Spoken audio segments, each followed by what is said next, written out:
포스코의 1번 항목부터 한번 살펴보도록 하겠습니다. 포스코는 삼성전자랑 제가 이전에 했던 삼성전자랑 참 비슷한 것 같습니다. 1번은 지원 동기죠. 본인이 회사를 선택할 때 가장 중시하는 가치는 무엇이고, 포스코가 그 가치에 부합하는 이유를 서술해 주십시오. 그래서 회사 지원 동기로 아마 여러분들이 생각을 하실 거고요.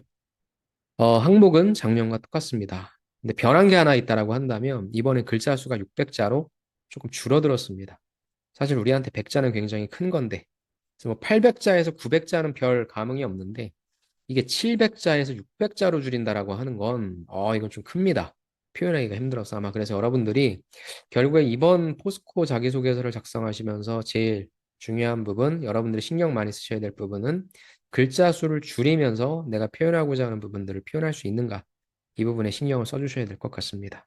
제가 지금 보여드리는 것도 뭐 다 600자는 아닙니다. 하지만 일단 제가 구조와 소재를 말씀드리려고 하는 거고, 여러분들이 큰 틀에서 작성하신 거에서 이제 가지 쳐 나가면서 쓸데없는 거 쳐 나가면서 600자로 만들어 주시는 것은 여러분들께서 고민해 주시고, 아니면 저한테 프로그램 저랑 함께하는 프로그램으로서 그 부분을 맞춰 가셔도 괜찮을 것 같습니다. 자, 첫 번째 사례 볼까요? 끊임없는 변화, 지속 가능한 성장, 소제목이죠. 두 가지를 얘기하네요. 바로 밑에 제가 회사를 선택할 때 중요시하는 가치는 두 가지가 있습니다. 그러니까 어떤 가치를 기준으로 생각을 하고 있냐라고 물어봤으니까 제일 처음엔 나는 이런 가치를 생각한다 라고 말씀해 주시는 게 당연하겠죠. 근데 두 가지를 말씀해 주셨습니다. 첫째는 끊임없는 도전과 변화로 경쟁력을 갖추었는가입니다. 급변하는 국제정세, 4차 산업혁명의 가속화, 기업 역시 이에 발맞추어서 변화하는 유연함을 갖추는 것이 중요하다고 생각하다. 당연한 거죠. 특히나 그럼 이제 빨리 포스코 얘기로 와야 되겠죠. 100년 전통의 철강 산업은 중국을 필두로 한 글로벌 경쟁의 가열로 시장 포화된 상황이다. 뭔가 녹록지 않은 상황을 얘기하네요. 이에 포스코는 어떻게 했는데 AI 스마트 팩토리의 디지털 트윈을 기반으로 이 시스템을 도입을 했고, 이를 통해 숫자가 나오죠. 17년 대비 조업장애율 및 품질 불량률을 11, 63%씩 감소시켰고, 하루의 생산량은 240톤 증가시켰다. 가장 일반적인 형태의 회사에 관련된 기업 분석의 내용을 갖고 들어오는 거죠. 그리고 포스코가 WSD, 여기에서 12년 연속 세계 최고의 경쟁력 있는 회사로 선정될 수 있었던 이유는 뭐 다양한 이유가 있겠지만 내가 봤을 때는 전통적인 생산 방식의 틀을 깼고 지속적인 성장을 도모하고 있기 때문이다. 그래서 여태까지 지금 제가 이 페이지에 쭉 작성한 이것을 나는 어떤 관점으로 본다? 남다른 혁신으로 미래 경쟁력을 갖춘 포스코다. 끊임없이 도전해서 혁신하는 기업이다. 그래서 나는 들어가서 뭐 하고 싶다? 설비 엔지니어로서 스마트 팩토리 가속화에 이바지하고 싶다. 좋은데요. 그러니까 제일 첫 단에 있어서 도전, 변화하니, 도전해야 되는 도전자들이 많이 들어오고 있는데 거기에 나 굴하지 않고 잘 방어하고 있다. 그런 모습인 거죠. 그래서 첫 번째, 저는 회사의 선택 기준 할 때 특히나 포스코는 위드 포스코 때문에 그런지 모르겠지만 여러분들이 너무 ESG 쪽으로 몰고 가는 측면이 있는데 어찌됐건 회사의 가장 중요한 부분은 비즈니스라고 생각을 합니다. 첫 번째, 비즈니스에 대한 의미 부여를 해줬다는 거 좋은 것 같아요.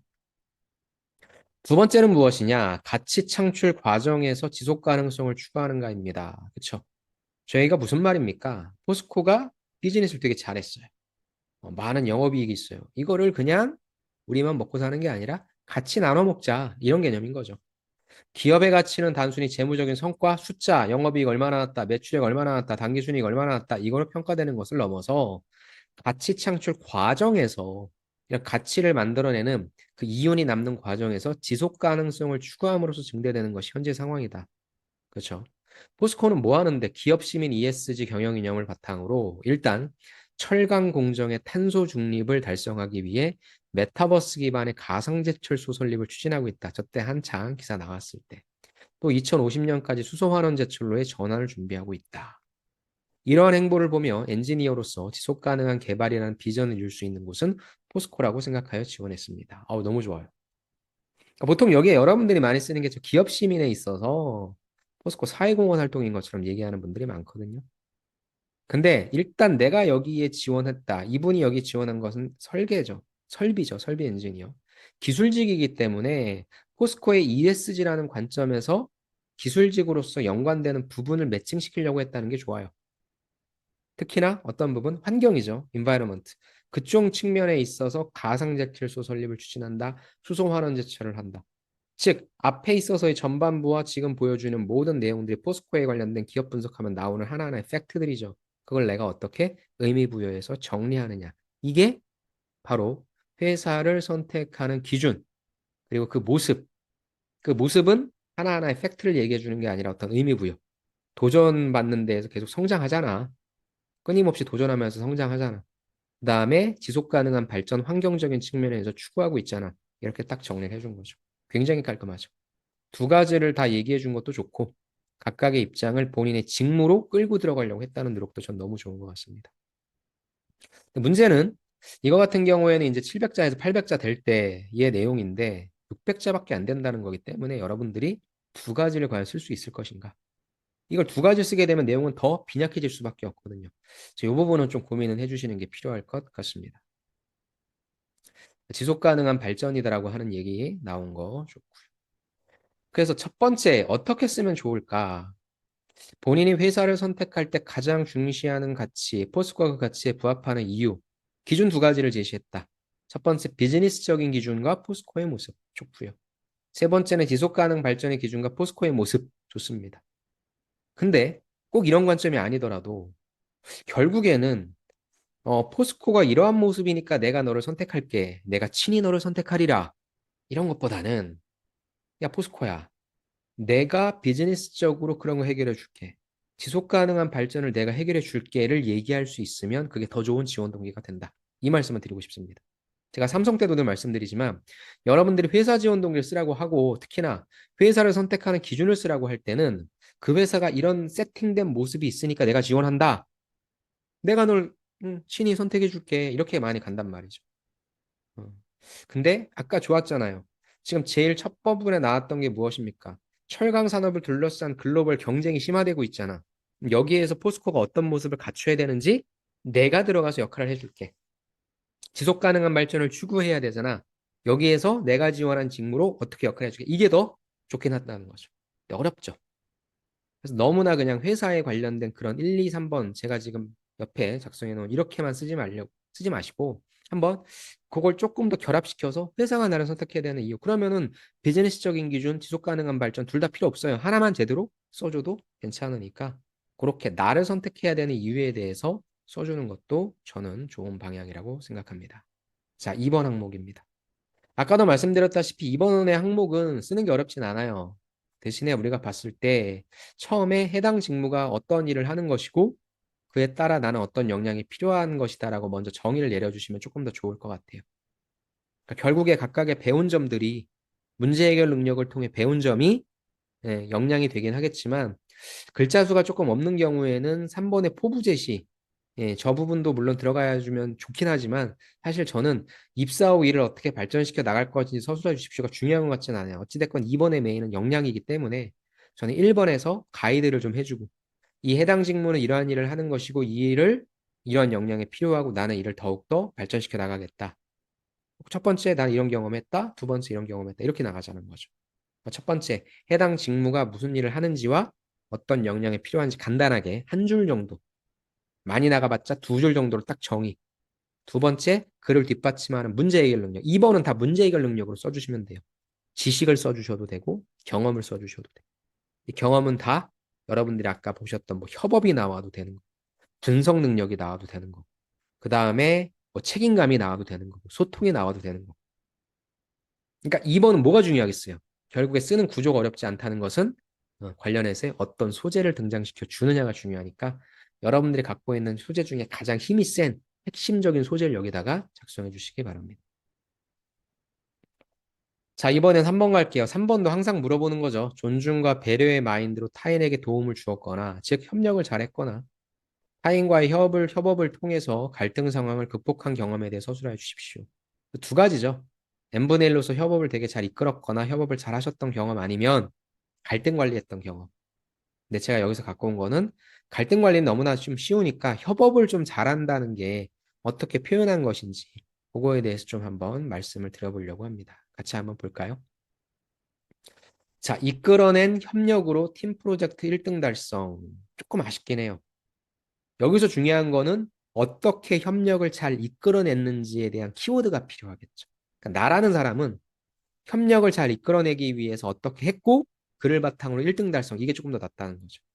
그러니까 당연히 협력을 했다는 얘기를 할 텐데 저걸 그냥 소제목으로 썼다는 건 아쉽죠. 중요한 건 뭐다? 이끌어낸 협력을 지워야 돼요. 그럼 내가 이끌어낸 어떻게 협력을 잘 이끌어내는지 그거에 내가 분배를 잘했어? 리더십을 발휘했어? 뭐 설득을 잘했어? 그런 키워드들이 저 위에 딱 갖다 박혀야 된다는 거죠. 그래서 그것을 바탕으로 한 팀 프로젝트 1등 달성 이게 조금 더 좋을 것 같습니다. 자, 과학의 원리라는 교양 과목에서 열 역학적 측면에서 본 운동 효과 이걸 주제로 팀 프로젝트를 수행해서 최우수 과제로 선정된 경험이 있다. 소제목과 두 가지 문장 좋긴 한데 엄밀히 얘기해서 두 가지식으로 보기 힘들죠. 왜? 키워드가 없잖아요. 내가 가장 관심 있어 하는 건 어떻게 협력을 이끌었는데 그게 소제목이나 첫 번째 문장에서는 그 키워드가 나와줘야 되는데 그건 없네요. 우리가 찾아봐야 되잖아요. 자, 팀의 구성원은 나를 제외하고 4명 문과, 예체능. 와, 되게 어렵겠네. 나만 전공자인가 봐요. 팀장으로 활동했다. 초반에 팀원들은 연력학 개념을 어려워해 소극적. 무슨 말인지 하나도 몰랐겠죠. 문제점 발생. 프로젝트 원칙상 팀원 전체가 또 발표에 다 참여해야 됐기 때문에 알아야 얘기를 하잖아요. 결국엔 결과 도출 과정을 다 명확하게 이해해야 되는 상황이었다. 좋죠. 문제 발생했어. 협력해야 되는데 문제가 발생했다. 그럼 어떻게 해결했을까? 이에 저는 모두가 가용한 시간에 열역학적 시스템 설정, 열역학 법칙에 대해 설명했고 질의응답을 통해 이해를 도왔다. 잘 썼죠. 언제? 모두가 가용한 시간에. 어떻게? 질의응답. 또한 매스 플럭스가 영어로 수렴하면서도 단열이 잘 되는 장소를 물색해서 계산 과정을 최대한 간소화하고 실험 오차를 감소시켰다. 오, 너무 좋은데요? 장소도 물색했다. 감소시켰다. 이후 각자의 특성에 맞게 역할을 분담했대요. 일단 첫 번째 내가 했던 역할, 팀장으로서. 두 번째 무엇입니까? 역할 분담했대요. 미디어 전공하는 팀원은 영상 촬영 및 편집, 통계를 전공하는 팀원은 결과 정리 및 시각적 도출. 너무 좋은데요. 디자인 경험이 있는 팀원은 발표 자료 작성. 이거 뭐 한상이네. 팀원분들이. 팀장이었던 나는 혹시나 또 놓친 부분이 있는지 확인, 부족한 부분을 채워서 과제를 완성시켰다. 너무 잘 썼죠. 여러분들, 이게 되게 쉬운 것 같잖아요. 근데 업무를 배분했다라고 하는 걸 쓰는 게 생각보다 쉽진 않아요. 어려워요. 되게 잘 쓴 거예요. 어. 첫 번째 이분이 잘 썼다라고 하는 부분은 일단 나의 역할에 대해서 무엇을 했다. 일단 나 뭐 좀 열심히 했어. 그 다음에 다른 분들도 해야 되잖아요. 그러니까 어떻게 협업을 했는지를 이렇게 쭉 분배를 시켰다는 거죠. 마지막엔 또 내가 팀장이니까 전체적인 건 제가 또 컨펌해야죠. 마지막에 본인의 역할까지 다시 한번 작성을 해줬네요. 액션 소술입니다. 여기에서 핵심은 무엇입니까? 너 어떻게 협력했니? 이걸 보고자 하는 거니까 저는 이렇게 협력했습니다. 첫 번째, 리더로서 이렇게 크게 방향을 잡았고요. 두 번째, 업무 배분은 이렇게 했습니다. 너무너무 잘 쓴 거예요. 이제 결과가 나오겠죠. 최종 발표에서 명확한 결과를 제시했다. 그 다음에 이것도 잘 썼어요. 비전공자 또한 이해하기 쉽게 설명한 점이 훌륭하다는 평가를 받았다. 왜? 나만 전공자였잖아. 이걸 설명하는 분들은 비전공자였는데 그분들이 이해했다 정도면 쉽게 표현할 수 있다는 거죠. 너무 좋아요. 이를 통해 이제 배운 점이죠. 비록 협력을 이끌어내는 과정은 쉽지 않았지. 하지만 더 큰 성과를 달성하는 데 중요한 원동력이 된다는 것을 배웠습니다. 이건 아쉽다. 뭘 배웠어요? 진정으로 협력을 이끌어내는 과정이 쉽진 않았는데 이렇게 하면 협력을 이끌어낼 수 있다라는 걸 배웠다. 이걸 가야죠. 그러니까 여러분들이 제일 못하는 게 이거예요. 평가자가 이 글을 볼 때 뭘 본다고요? 어떻게 협력했니? 너만의 협력하는 기술은 무엇이니? 이거잖아요. 근데 저는 더 큰 성과를 달성하는데 협력은 중요한 원동력이 된다는 것을 배웠고 현업에서도 같이 이거는 먹을 게 아니야. 이건 결과값이고 이전에 너 협력 어떻게 잘해? 저는요. 리더십은 이렇게 큰 방향을 잡고요. 업무 배분은 이렇게 합니다. 그 얘기를 듣고 싶어 하잖아요.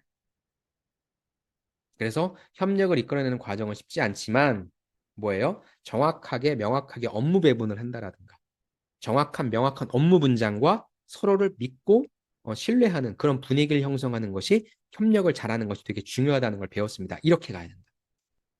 그래서 여긴 결과값과 배운 점을 제시해 주셨는데 마지막은 조금 아쉽긴 합니다. 이 부분을 다듬어주면 훨씬 더 완벽한 내용이 되는 거죠. 자, 3번. 3번은 제가 협력에 관련해서만 말씀을 드렸습니다. 자, 어떻게 쓰는 게 좋냐? 첫 번째, 두 가지씩 구성해 주세요. 경험은 두 가지식으로 써주시는 게 좋습니다. 그럼 협력을 해야 하거나 뭐 갈등을 해결해야 될 때 항상 문제가 발생하니까 어떤 문제가 발생했는지 협력은 보통 저렇게 비전공자가 많이 나옵니다. 중요한 게 이제 액션 어떻게 했어? 어떻게 협업했니? 어떻게 갈등 해결했니? 여기가 메인이 되는 거예요. 그래서 결국에 배운 점, 결과는 좋을 테니까. 배운 점도 또 이상한 데로 가지 말고 이렇게 하면 협력을 잘할 수 있다는 걸 배웠다. 이렇게 하면 갈등 해결을 잘할 수 있다는 걸 배웠다. 그게 배운 점으로 가야 된다. 그게 두 가지식으로 가야 된다. 글자 수가 부족하다 하면은 결과에서 배운 점은 괄호해줘도 돼요. 없어도 돼요. 중요한 건 두 가지식으로 올릴 때에 있어서 그 내용이 어떻게 하면 협력을 잘할 수 있는지, 어떻게 하면 갈등 해결을 잘할 수 있는지 그 내용을 써주자. 아셨죠? 그게 중요합니다. 여러분들 잘 쓰시다가 거기서 포인트를 못 잡는 분들이 계셔서. 그래서 이 3번도 쓰는 건 어렵지 않다. 그러니까 어떤 소재를 쓸 거냐 이게 중요한 거고 두 번째 조금 더 신경 쓰실 것은 날카롭게 쓰실 분들은 협업을 어떻게 하면 잘할 수 있지 어떻게 하면 갈등 해결을 잘할 수 있지 그걸 배운 점으로 써주자입니다. 자 마지막입니다. 4번 삼성이랑 똑같죠. 그래서 이것도 뭐 사실 쓰는 건 어렵지 않고 이건 얼마나 뎁스 있는 정보를 갖고 왔냐 얼마나 다각도로 고민해 봤냐라는 부분인 거고 포스코 같은 경우에는 사실 이 이슈를 쓰라고 하면 많은 분들이 환경에 대한 걸 많이 쓰십니다. 네, 그래서 뭐 그게 또 틀렸다라고 하는 부분은 아닌 거고 어떻게 하면 포스코가 뭐 여러분들 제일 많이 써주는 게 수소환원 제철이잖아요. 아무래도 철강 산업이라고 하는 게 환경을 제일 많이 파괴하다 보니까 음, 좋습니다. 그래서 뭐 환경이라고 하는 이슈를 많이 가지고 오실 텐데 예, 그걸 쓰실 때 내가 요 이슈를 어떻게 바라보는가에 대한 여러분들의 시각을 반드시 좀 담아 주셨으면 좋겠다. 자, 4번 어떤 이슈를 선택하실 것입니까? 포스코는 환경 관련된 ESG 관련된 이슈를 많이 선택하시니까 좋고요. 그럼 그 이슈만 갖고 오지 마시고 그걸 이분 같은 경우에는 시너지를 낼 수 있는 방안, 조금 더 잘할 수 있는 걸 말씀하셨잖아요. 이게 좋아요. 이게 이 이슈가 내가 지원하는 포스코에 있어서의 좀 약점이 된다, 위협이 된다 하면 어떻게 해지할 수 있는지, 잘 보완할 수 있는지에 대한 방안을 고민해 주시는 게 맞고 이게 플러스 되는 거다라고 한다면 이분처럼 시너지를 낼 수 있는 방안에 대해서 더해 주시는 게 맞는데 욕심내지 마셔라. 욕심내지 마십시오. 하나만이라도 제대로 그 근거를 갖고 오셔서 말씀해 주시는 게 좋습니다. 자소서를 쓸 때 꼭 필요한 것 중에 하나가 욕심을 버리는 겁니다. 그 생각보다 쉽지 않죠. 이렇게 해서 4번을 작성하시면 될 것 같습니다.